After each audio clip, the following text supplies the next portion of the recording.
Good evening friends. నేను మా friend ఈరోజు ఫిషింగ్ హార్బర్స్ చేపల గురించి వెళ్ళామండి.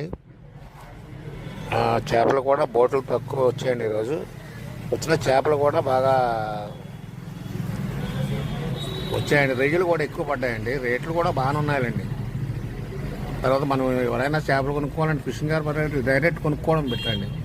ఎందుకంటే అండి అక్కడికి వెళ్ళామనుకోండి రేటు బాగానే ఉంటుంది. ఫ్రెష్ స్టాకు మనకి అలా బోట్లోంచి వచ్చిన స్టాక్ దొరుకుతుంది.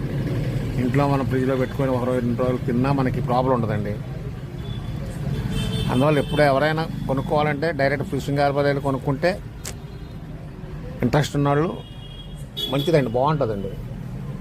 మేము వెళ్ళామండి, కొన్నామండి, రొయ్యలు కొన్నామండి. ఒక 2.5 కేజీస్ ఉంటాయండి. 450 రూపాయలు తీసుకున్నారండి. బాగున్నాయండి. రొయ్యలు మాత్రం బాగా ఎక్కువ వచ్చాయండి ఈరోజు.